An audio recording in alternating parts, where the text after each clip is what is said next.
देखिए, अध्याय 5 में ही आज पढ़ा रहे हैं आप लोग को वर्ग और वर्ग नहीं, वर्ण और जाति में भेद। वर्ण और जाति में भेद आज पढ़ा रहे हैं। वर्ण और जाति में भेद।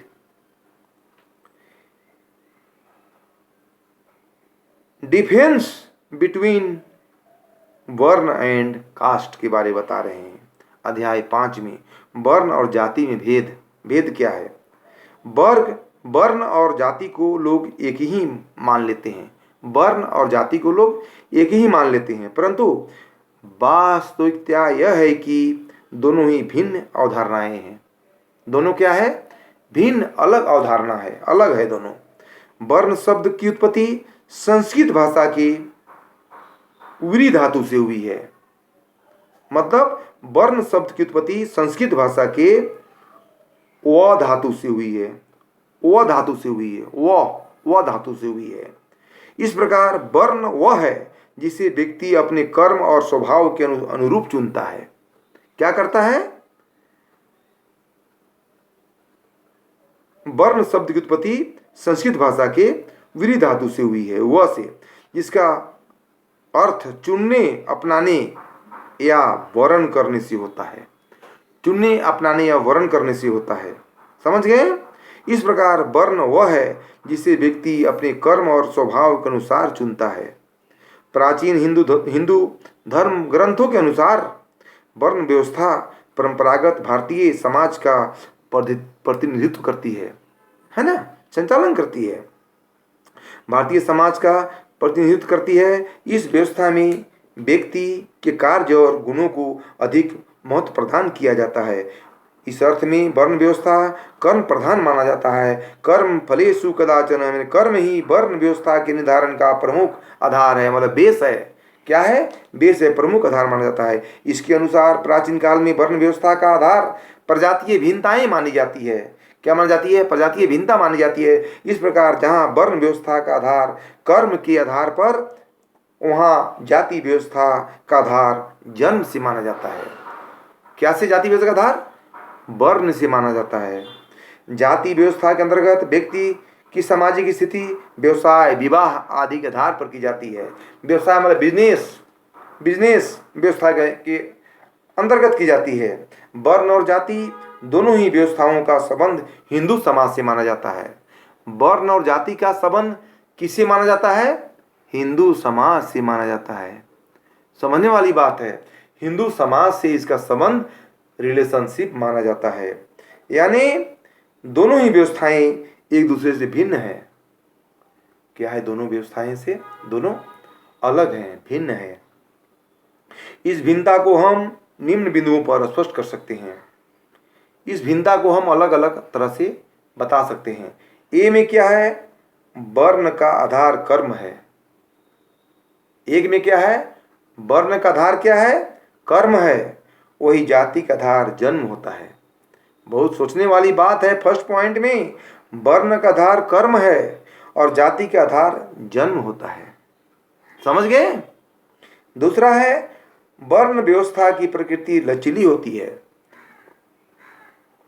वर्ण व्यवस्था की प्रकृति, नेचर क्या होती है? लचीली होती है, नाजुक होती है। जाति व्यवस्था की प्रकृति कठोर होती है। बात समझे? जाति व्यवस्था की प्रकृति क्या होती है? कठोर होती है, कड़ा होती है।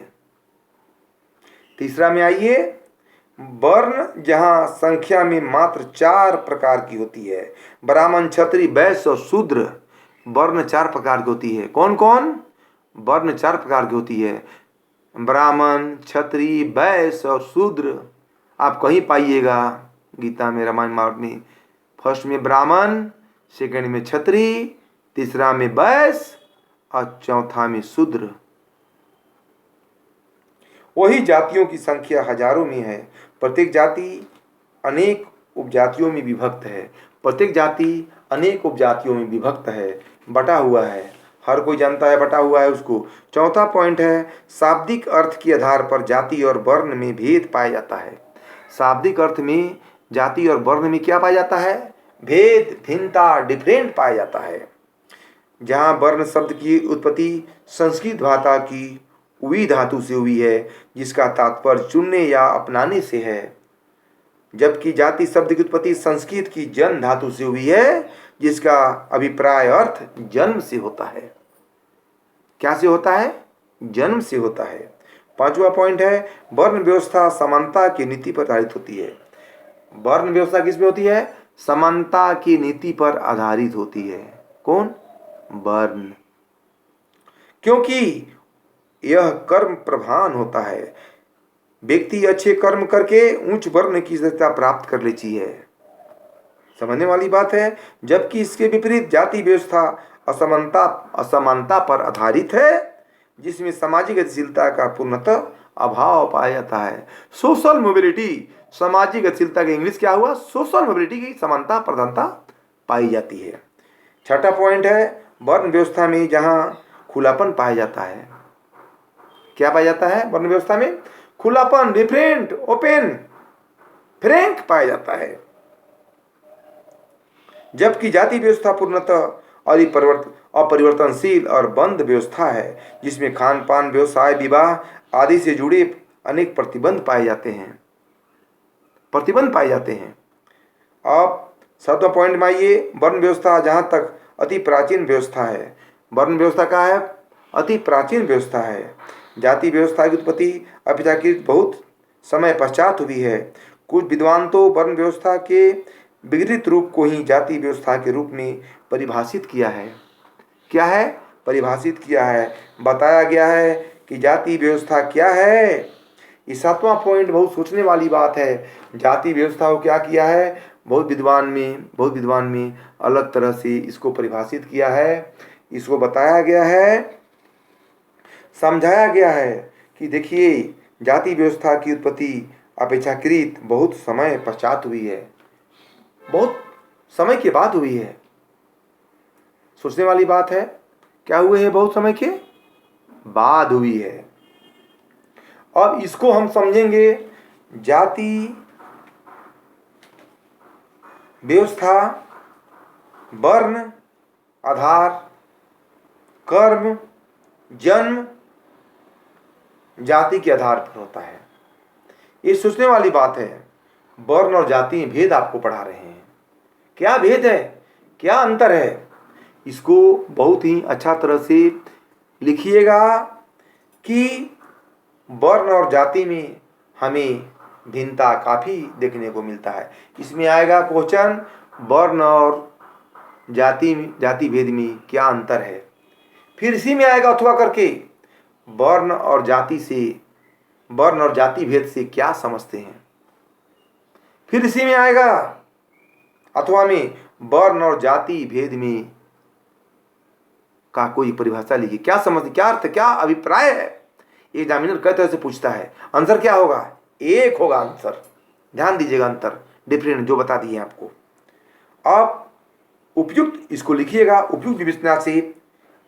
उपयुक्त विवेचना से यह स्पष्ट होता है कि वर्ण और जाति दोनों ही व्यवस्थाओं का संबंध हिंदू समाज से माना जाता है, लेकिन दोनों अलग अलग है। दोनों का संबंध किससे माना जाता है? हिंदू सिस्टम से, हिंदू व्यवस्था से, हिंदू जाति से माना जाता है। लिखिएगा इसको। इस प्रकार हम कह सकते हैं कि वर्ण और जाति व्यवस्था में काफी भेद पाया जाता है। धर्म के आधार पर, नस्ल के आधार पर, रंग के आधार पर, भेद के आधार पर, जाति के आधार पर हमें वर्ण और जाति में काफी भिन्नता, डिफरेंट देखने को मिलती है। इस प्रकार हम कह सकते हैं कि वर्ण व्यवस्था में जो व्यक्ति उच्च वर्ग से संबंधित थे, उन्होंने अपनी सामाजिक स्थिति अपरिवर्तनशील बनाने के उद्देश्य से खान पान, सामाजिक सहवास के नियमों और अंत विवाह को बढ़ावा दिया और यहाँ से जाति व्यवस्था की नींव पड़ी। भारतीय समाजशास्त्री प्रोफेसर जी.एस. घुरिये ने जाति व्यवस्था को ब्राह्मणों द्वारा संचरित व्यवस्था माना है। जी.एस. घुरिये कौन है? एक समाजशास्त्री हैं। इसने जाति व्यवस्था को ब्राह्मण द्वारा संचरित व्यवस्था माना है। आज इतना ही पढ़ाएंगे। वर्ण और जाति भेद आपको बता दिए हैं। तो जी.एस. घुरिये कौन है? ये एक समाजशास्त्री हैं। इन्होंने जाति व्यवस्था को ब्राह्मणों द्वारा संचरित व्यवस्था माना है। बस आज इतना ही।